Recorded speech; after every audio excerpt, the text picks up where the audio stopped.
And my first case was a case involving a person that was charged by the name of Allan Wright. And it, without a doubt, it is what sparked my passion for DNA and its ability to also exonerate those people that were not responsible. And it was just getting introduced in the United States. And I was told that DNA is fingerprints on steroids. He threatened to kill her, he punched her, he knocked her to the ground, and he began to sexually assault her. I have, a daughter that age, and I have a wife that age, and I haven't locked my doors in 7 years. Now I do. When you're in your own home and you feel you're safe, the fact that somebody could be around a corner behind a door is pretty haunting.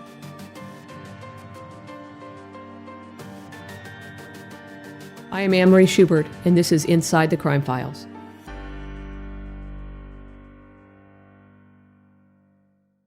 Welcome to the first episode of Inside Crime Files with Anne Marie Schubert. I am Anne Marie Schubert, and I am excited to host this new podcast that will take listeners inside and behind the scenes of the investigation and prosecution of some of the most horrific and notorious criminal cases in history, both here in California and perhaps elsewhere. But it doesn't just take you behind the scenes. It will also examine the innovative tools and the techniques that were used to not just solve crime, but also came out of crime. As the host of this podcast, I want to start off by sharing a little bit about my background and my passion for DNA and my career for 31 years, and particularly about how I got involved in DNA, how I got involved in forensic cases, and really why I'm so passionate. My career started about 31 years ago, but my first forensic DNA case started about 28 years ago in 1993 when I was a prosecutor in the Bay Area. From there in 1993, I then moved on to Sacramento County, did a number of cases starting in the mid-90s, and ultimately we started the cold case unit in Sacramento County around 2000, 2001, where we really identified and ultimately many cases were solved and many were prosecuted involving cold case homicides. And as many people know, culmination of that came in 2018 with one of the most innovative tools of forensic DNA used to solve the notorious East Area Rapist and Golden State Killer case, and many, many other cases that we'll talk about later through hopefully this series of these podcasts. So my first DNA case was, as I mentioned, in 1993. And just to give you a little bit of background, I was 29 years old. I was a prosecutor working in the Bay Area in a county called Solano County. I was assigned to the sexual assault unit, so I would say a fairly young prosecutor. And my first case involving DNA was a case involving a person that was charged by the name of Allan Wright. And it, without a doubt, it is what sparked my passion for DNA and its ability to not only solve crime, but to also exonerate those people that were not responsible. I've asked a retired law enforcement officer and CSI, particularly investigator by the name of Kurtis Cardwell, to be my first guest here on our podcast to talk about this case and his work in particular, and really the evolution that we saw through this case. Let me just kind of do a little bit of background on the case. In late 1993, in December, there was a serial rapist running around Solano County, really in particular in a small city that Kurtis worked in called Suisun City. And in December 1993, a young teenage girl by the name of Nicole, and I'm not going to use her last name nor the last name of the other victim, really out of respect for them, but a young girl by the name of Nicole who had taken a bus and had gotten off the bus in this small city, and she was walking home. It was and Kurtis can correct me ultimately about the facts, but my memory was it was late in the day, probably around 7 o'clock in the evening. She was walking home from the bus stop, and as she was walking home, she looked behind her and she saw a man in the bushes, which scared her, and she began to run. And when she ran, ultimately this person grabbed her from behind, put his hand around her throat, what she thought was a knife, threatened her that he was going to kill her, and he proceeded to drag her down the street between two parked cars, and he horrifically sexually assaulted her, and ultimately he took off running. and she ran to her home and she told her father, and law enforcement was called. And then about a week later, I mean, obviously we'll get into the facts of the case, but about a week later, a 40-something-year-old woman living in the same city by the name of Ellen, she had just gotten home from work. She had gone to her refrigerator. She went, if my memory's right, she went to get a bag of M&Ms or something. And as she turned around after she got something out of the refrigerator, she was encountered by a man who proceeded to try to essentially gouge her eyes out, stuck his fingers in her eyes.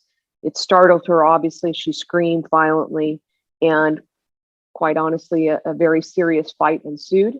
He threatened to kill her, he punched her, he knocked her to the ground, and he began to sexually assault her. All the while she was screaming, and her roommate from upstairs came downstairs. And I remember distinctly, he had, for some reason, a butcher knife. He chased her, the roommate chased her, this assailant, out the back door. And perhaps just by some kind of divine intervention, a volunteer firefighter who was off duty saw this whole thing happening in front of him and caught this assailant. And really, that's kind of the general gist of the case. And so that's where I want to kind of introduce Kurtis Cardwell. Maybe Kurtis, you can kind of tell us your background, how you got into law enforcement, how long you worked, and then we'll start talking about this case, if that's okay with you. Well, my name's Kurtis Cardwell. I'm a retired chief district attorney investigator from Solano County. Prior to that, I worked as a deputy sheriff and a city police officer also. Now, I got into law enforcement in high school as a part of an Explorer cadet program. And so at 14, I was wearing a uniform and riding with my first officer in a patrol car. And things were different in 1978, a lot different. So that's when you started? Yes. Well, that's when I started as a cadet, 1978. And so I immediately fell in love with the whole profession. I fell in love with the professionalism. I fell in love with the guys that you work with, the camaraderie. And it led me to a career in law enforcement. So I was able to fortunately get hired fairly early in life. And I worked as, like I said, a Suisun City Police officer, where I did this work. I was also a deputy sheriff of the county, and then I retired at the district attorney's office. Okay, Kurtis, before we kind of talk about the case, can you just kind of tell the listeners a little bit about Suisun City? What kind of city is it? I mean, I remember it very distinctly, but kind of let us know, how big is it? What kind of community is it? Well, Suisun City, I would call it a bedroom community. It's located just between the city of Fairfield and Travis Air Force Base along the State Highway 12, just off of Interstate 80. So it has a lot of commuters to both the Bay Area and Travis Air Force Base. And back in those days, Maryland Naval Shipyard in Vallejo. The population is about 28,000. Last time I remember, it's probably gone up since then. It's kind of a landlocked place. It's right close to the Grizzly Island National Wildlife Area. So I remember in 1980s, maybe 89, the San Francisco Examiner or the Chronicle, whichever it was at the time, had voted Suisun City the worst place to live in the Bay Area. And their criteria for judging that was a lot of different reasons, including cultural, but the crime rate was high. For a working class community, we also had an older section of town with some federally subsidized housing, and we did have a crime issue, drugs, and all the problems that follow around drugs. Shootings, dealing, assaults, thefts.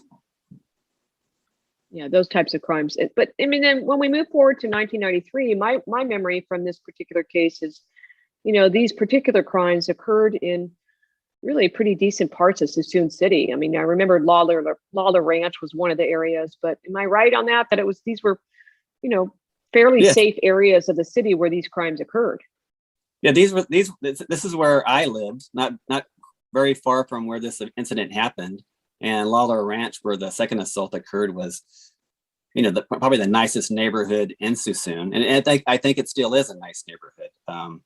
It just is only a couple of miles from where we had the true issue. So, as we know, people are mobile today, and crime bleeds over a couple of miles very easily through the use of automobiles and bicycles and everything else. Right. I mean, and one of the things that, we've learned about, sexual assault in really stranger types of cases like this one is they're very rare. They're rare events. Hopefully they'll always be rare events. But when you have incidents like this, where one, someone's kidnapping a teenager in broad daylight or breaking into the home of a female and is sexually assaulting them, those are extraordinarily rare events. And that's, hopefully something that we never see is becoming prevalent. But let's just kind of, Kurtis, if we can, just, in 1993, December 1993, you're working for Suisun Police Department, right? Correct. And were you a CSI officer, or kind of tell us your background and how it was that, because I remember you very clearly, even though it's been a long time, that you were very, very meticulous. But tell us a little bit about your background and kind of the call out that you had starting with Nicole's case. Well, I wasn't on duty when this occurred. Neither one of the incidents. I don't remember the shift I was working. That's probably nights, because I believe I was sleeping at home when I got the call. And Suisun City is a small department, and it doesn't have the manpower, the resources that many larger agencies do. So I wore, one of the hats I wore was as part of the major crime unit. The major crime unit was simply a group of 5 officers that were each had different tasks. So when a major crime occurred, and this, as you said, this was what we call a stranger sexual assault, which we take as seriously as anything that happens anywhere, homicide or anything else. It's at that same level. It's a very rare occurrence, thank goodness, or at least it's reported rare. So we roll out all the resources we possibly can when these things happen. So I was called at home, woke up, drove to the station, of course, got my gear and went to the scene. And it was being protected by an officer, and he just pointed to basically between two. This is Nicole's, between 2 cars in a driveway. And this was late in the year. The leaves were falling. It had been raining. It was kind of a wet, miserable night. And they pointed to between these 2 cars and said, well, that's where it occurred. And from my memory, there was a van and a sedan parked in a driveway under a tree, and it was very dark, and everything was wet. The cars, the ground, the leaves on the ground, everything was damp or wet. So were you, before this incident occurred, had you had any training or recent training on forensics or anything like that before you walked into this crime scene? Well, I'd only been on the major crime unit for maybe a year. And one of the things they did do for me, which was great, was they sent me to Long Beach, California. And I attended a class was being put on by California State University, Long Beach, and the FBI. And so it was an ID tech course. They gave you instruction on collection of evidence and everything else. But during the course of this, they introduced kind of a new concept to me at the time. It was called DNA. And this was before, I still consider the first major DNA case to be O.J. Simpson, and where it became very relevant. And I think the technology had come from England or Great Britain. Right. And it was just getting introduced in the United States. And I was told that DNA is fingerprints on steroids, something that can identify an individual out of a massive number of population, uniquely, and even more so than fingerprints would. Because at that time, I mean, we use the old ID kits in the patrol cars. I mean, if you were lucky, you had an ID kit, and it consisted of fingerprint powder and maybe a camera if it worked or not, and some film. And this was before digital cameras too. So it took the Right. professionalism or lack of putting the film into a 35 millimeter camera and then taking pictures using the light you had available to you, which often resulted in completely black frames or whatever else, because you couldn't immediately look and see that the picture took. So if the camera was loaded improperly, or there was an exposure issue with either too much light, too little light, the flash didn't fire right. I mean, a lot of evidence could be lost that way, and a lot of evidence was lost that way back in those days. So Right. as I was instructed, this DNA was dropped from people as they went through life. In fact, the person, and I think you know the technology better than me, obviously, but everybody that passes through a place or a location or wherever else, they were always depositing DNA, whether it's from their hair, from skin falling off their body or whatever else. And the technology, again, was very green and very new. So obviously at that time, body fluids like blood and semen and saliva, there was quasi good ability to get DNA out of those things, depending on what it was. And of course, blood was the best. Right. So one thing to kind of throw in there is when you talk about this, as we move through life, you leave something behind. I remember from the old days, and I'm not a forensic scientist, but was taught this principle called Locard's principle, which is essentially that every contact leaves a trace. And so you have these forensic scientists that can examine whatever it is, it's fingerprints, it's hairs, or it's fibers, or it's paint, those kinds of things. But now, like you say, this introduction of this new whole thing called DNA, which is probably, like you say, it's identification on steroids. So you walk into this crime scene just having recently had this class, right? So tell us kind of a little bit, yeah. And as they said, it's like your job as the crime scene investigator is to, if this stuff is being deposited, your job is to go find it.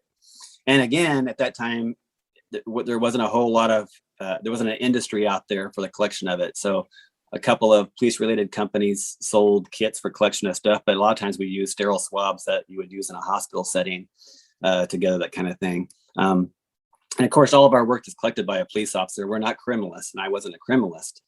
All the stuff that we collect goes to a trained person, a scientific person, which we call criminalists in the industry, and they're the ones that analyze it and look under the microscopes and do all that technologically advanced work. It's not done by a patrolman. So what do you remember about the scene when you walked in? You say it's dark, it's between two parked cars, it looks like it's been raining. What do you find? Well, of course, fingerprint powders are a lot of times it's volcanic ash is used in making them. It can't be used on wet surfaces. So the only thing you can do at that time is either put a cover over the scene and wait till everything dries and then hope you can find fingerprints. But there was a period of time when I taught a evidence collection course for the Citizens Police Academy. And I gave everybody in the class a can of soda to drink during the class. And then after we had this instruction, I would ask them all to get their fingerprint kits out. And then with the glass that they've been handling for the last 30 minutes, or the can, and metal surfaces are usually a good place to leave fingerprints. I ask them to use their kit they're provided and try to lift one of their fingerprints from the cans.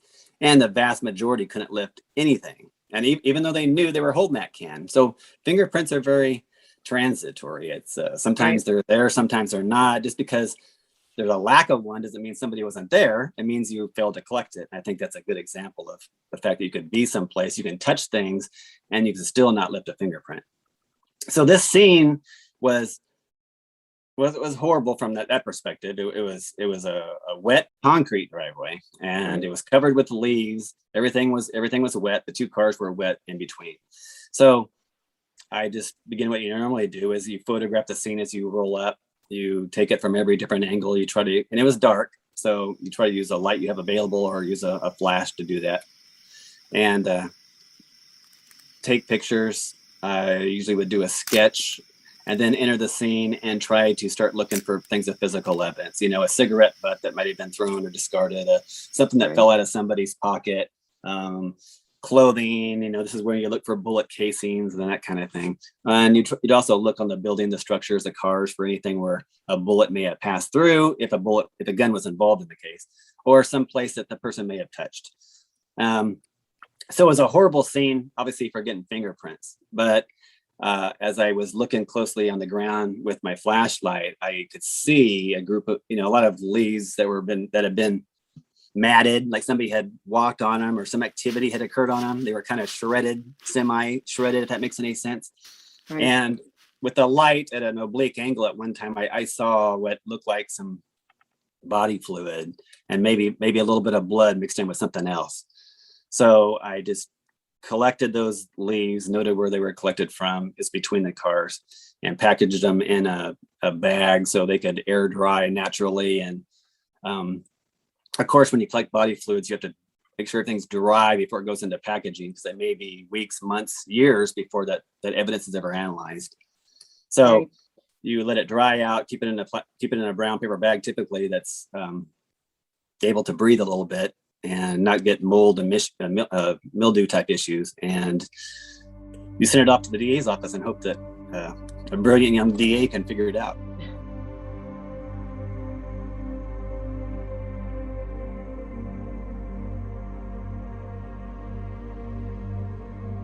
My respect for you was launched because you collected these leaves. And for the listeners out there, it wasn't the leaves ended up producing DNA on them because you had collected them.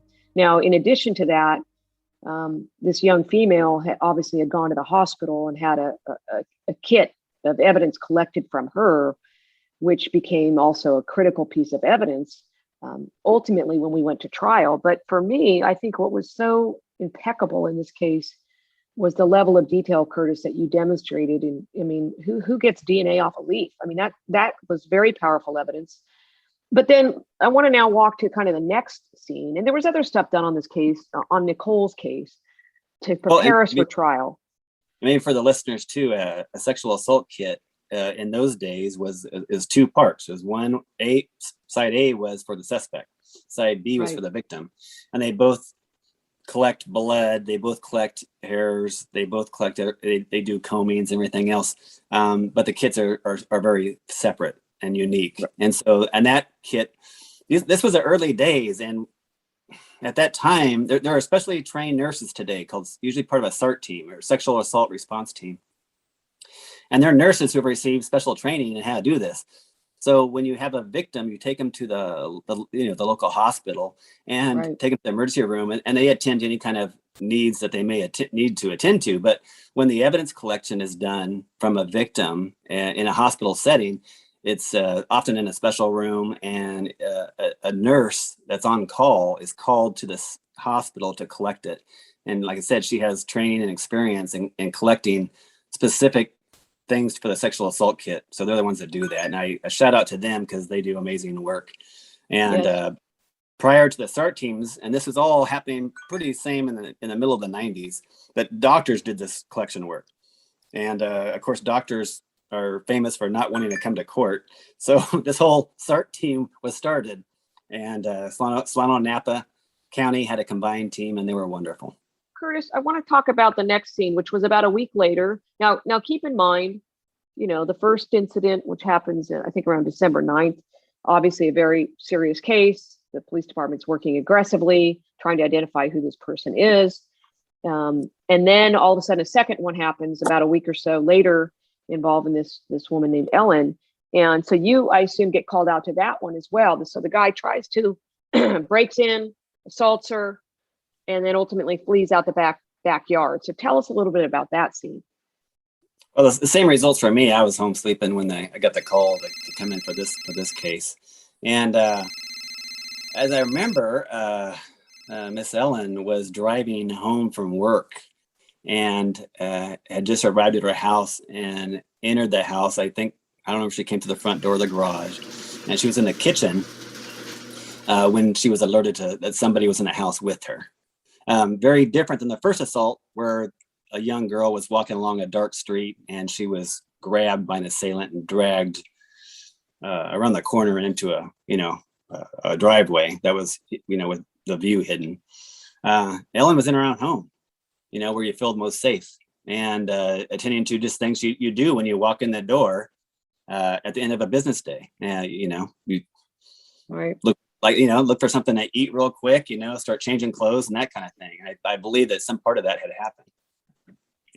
And I believe that the defendant had seen her drive up, and it was just a crime of opportunity. He saw her come up and he snuck into the house right behind her or on the back. I don't recall which, but that's where you feel the most safe in your own house. And that's where this assault occurred. Okay. So when you get called out I assume you get called out to do the crime scene. Tell us kind of what you remember about it. Well, it was a nice house. It was a fairly large house. The assault in the kitchen was in the back of the house towards the backyard. There was obviously signs of a struggle in the kitchen area. A couple, like a table knocked around, chairs knocked over. There was a sliding glass door into the backyard that was right close to where the assault occurred. And I believe when the roommate scared off the defendant, he left out the back door through that way. And then he went across a wooden deck and to a fence and scaled the fence to make his exit. And again, at the time, similar weather in Suisun. It was wet. It was cold, wet, and difficult to collect evidence, I assume. Yeah, just not a good scene for that. And it worked in our favor a little bit in that case, is the fact that, as you'll get into it, he was wearing a specific kind of shoe. And as he ran across the back wet deck, it left visible impressions of his footwear. And right. I remember. Well, go ahead. I don't know. He had scaled the fence too. And again, if it hadn't been wet in that case, you probably wouldn't have seen anything from a shoe on a fence, and you wouldn't have seen that a shoe had crossed the deck unless it was really dusty or dirty or anything like that. The fact that it was wet left visible impressions of a foot going across it, or a shoe going across it, just like you would imagine from your own experiences. Well, I remember very distinctly, Kurtis, that you didn't just take some pretty impressive photographs, but that those shoe impressions became quite a piece of evidence in the actual trial, because the shoe impressions were from a Nike, so distinctive. It was a Nike Air Jordan, which became, you took 1-to-1 photographs, and ultimately he gets caught, right, fleeing the scene. The other thing, I'm not sure if you remember this or not, but he was wearing a very bright pink sweatshirt, and that became obviously another indication of identification, because the victim could identify the pink sweatshirt. But the shoe, because the shoe was a Nike Air Jordan, I remember from the trial that the defense called somebody that was like a sales rep for Nike, basically saying it was the most popular shoe in America, which it may well have been. But when you add this combination of all this other circumstantial evidence, it also became quite an impressive piece of evidence to link him to that crime scene. Well, it doesn't exclude him. I think it's important. It doesn't exclude him. It says, well, it was a shoe like his, and he happened to be wearing it. He was in the neighborhood, and he was caught. And as I remember, the fireman heard this dispatch over his scanner, his radio that he had in his truck. And he happened to be right there. He lived close by. And so he looks up and he sees a guy in a pink shirt, and he grabs him. And there is a little altercation, and he holds him and gets on the radio and tells us he has somebody detained there. And then, of course, the police officers arrive. So but very painful. Shoe impressions have two different uses. I mean, you can either say it wasn't this shoe that made this impression, or it was. And then can you look even further? And then you start looking into the fine parts of shoe wear, like where you stepped on a rock or a piece of glass and you made a cut in a certain place. And shoe wear can be, well, very important evidence, and say definitely that shoe made that impression. We didn't have that level in this case. We had what we call a classification type match, which means that shoe made that, or that shoe or similar shoe, same size, same manufacturer, being worn by somebody in that neighborhood who was running away from a scene. So it adds to the, right? So we had classification match on that, which means that that shoe pattern was made by a shoe like that in the same size, but it couldn't say absolutely it was that exact shoe because there was no fine things that I remember being matched to the defendant's shoes. So of course we took his shoes as evidence along with the shirt and everything else he's wearing. Right. So then from there, I remember he got arrested, and then there was what we call an eyewitness identification lineup. And there was, I recall, and you can correct me if I'm wrong, that Nicole did in fact identify him. And then ultimately, the DNA from Nicole's case was analyzed. It was the very, very early days of DNA. It became a critical piece of evidence. And he was charged, this individual, Scott Wright, was charged with multiple counts of sexual assault, kidnapping, burglary, and the attack on Ellen. And, what was interesting to me about this case, my first DNA case, I had to learn a lot. I wasn't a science major in college or anything like that. But like many other folks, we had to learn this whole background. And the case went to trial within, surprisingly, a year of these incidents. And Kurtis, I'm assuming you remember that you testified in this trial. I recall. Yeah. And then, it was a big deal because it was the first case in Solano County history where DNA was used. And, you have to prove that the science is valid. So we had to go through what we call an admissibility hearing, a hearing to prove to the judge long before the jury comes in that this is actually reliable and it's been validated. So, I'm a young prosecutor trying to do my very best, learning a lot, and I had to call a lot of experts. So then once the judge ruled that it was in fact admissible, then we started the trial. And that's when Kurtis was called in. And for me, well, let me just ask this question, Kurtis. So Scott Wright gets convicted by the jury. And I'll tell you a little bit about my kind of what stood out for me. But what would you say from a perspective of as a police officer, what stood out the most for you on this case? Well, for the people that are old enough to remember, the O.J. Simpson was the first real true public face of DNA. And I don't recall when this trial was exactly in relation to O.J.'s trial. I think O.J.'s trial was in 94 or 95. But Right. You remember the level of scrutiny and how people in the media were discussing this whole DNA thing.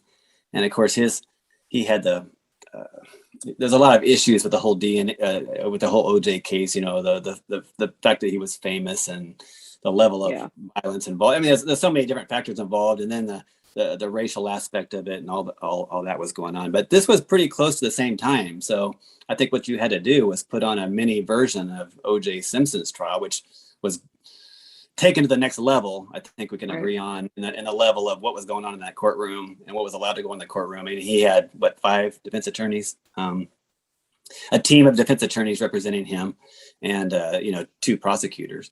So the same things were being discussed in his trial was being discussed in your trial. These same issues were coming up, and you had a jury that had no idea what this was, except maybe what they had learned through the OJ trial and the prelude to that in the media about what this DNA is and whether it's even reliable as science or not. I recall it being, there's a lot of questions about whether this is really a scientific manner or not. It was too new. It didn't have the judicial approval that it has today, if that makes any sense. You could probably describe. No, it makes sense. I think if my memory's right, this case involving Scott Wright went to trial in October, November of 94, and the O.J. Simpson, the homicides occurred around that same time. I think the case went to trial later, but you're right. It's very similar issues that were raised. But there was, I don't want to say I put a lot of pressure on myself, but I knew it was a big deal that this is a new and novel thing. But the thing for me, what I took away from this case was a couple things. And I would like to believe I've carried it through, and all of us that do this work carry it through, is one, no question in my mind that DNA is the greatest tool ever given to law enforcement to find the truth, no matter what that truth is, wherever it leads us. And that has stayed true. The science has only evolved in the last 20, 30 years. But the second piece that I took from this case really came from a moment in this trial. You were probably not there, Kurtis, in this part of the trial, but I remember very distinctly before the case went to trial, I had sat down and I talked to Nicole and asked her what of all things she was going to remember the most during this whole incident. And she had relayed to me that it was the smell. And I didn't really make much of it. She had said something, the person smelled really bad and that he wore a certain cologne. And I kind of just, filed it away in my brain. And then in the middle of the trial, I had to show her some evidence. And she had described the assailant as wearing a pair of khaki pants. Pretty much most men in America had a pair of khaki pants. And so she described this. And when your agency went and did a search warrant on his house, you recovered a number of khaki pants, collected them, put them in bags, all of that stuff. I never made any connection other than the fact it was khaki pants. So this one day during the middle of this trial, Nicole's up on the stand testifying, and I bring out a number of these pairs of khaki pants and I put them up there, and I asked her, did they look similar? And she basically just said, yeah, they look similar. That's about all she could say. And for whatever reason, I left the pants on witness stand while she was sitting there. And I walked back to my desk to ask the next question. And all of a sudden, the dead of silence of the courtroom, she just said, I'm sorry, can somebody get rid of these? I think I'm going to get sick. And that moment, I realized it was the smell of the pants, which became, quite frankly, one of the most powerful moments in a courtroom, because it was the cologne that the assailant wore that she was never going to forget, even a year after this crime. And so for me, it was a moment as a prosecutor that this is the reality of crime. This is the human toll it takes, that you don't forget, not just what you went through, but the senses as well.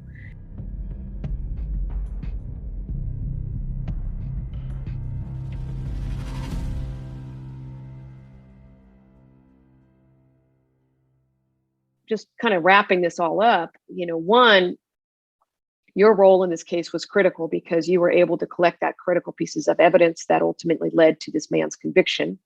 Ultimately, he was sentenced to 79 years in state prison. He's still in prison. I hope he stays there for the crimes he committed. But it was also just the introduction of this incredible tool that we have now revolutionized to the point of now we have genetic genealogy. So that's what I take away from it, Kurtis.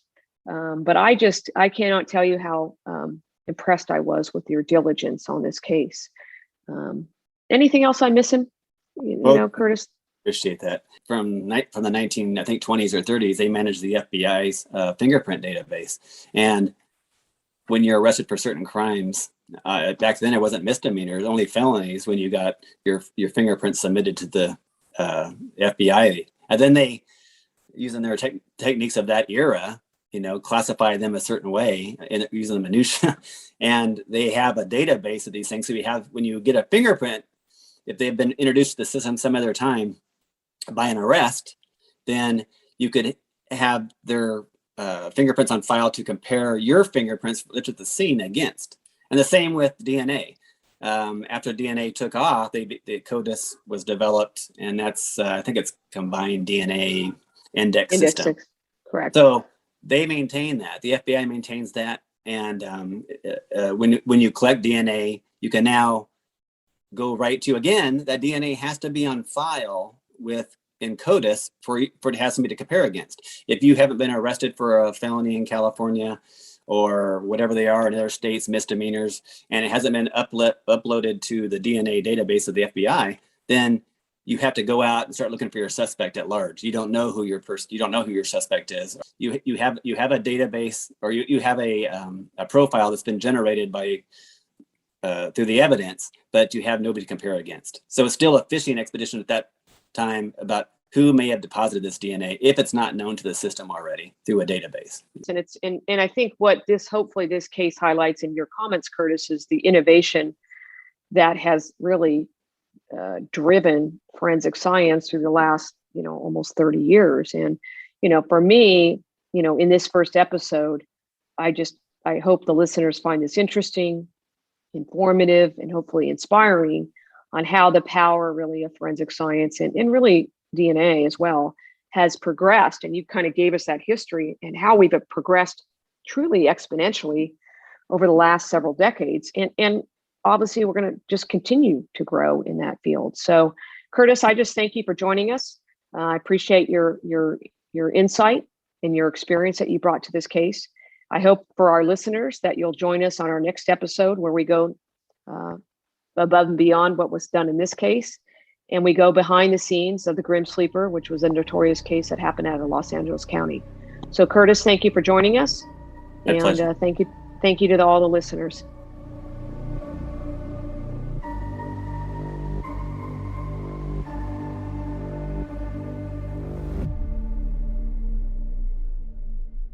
I am Anne Marie Schubert, and this is Inside the Crime Files.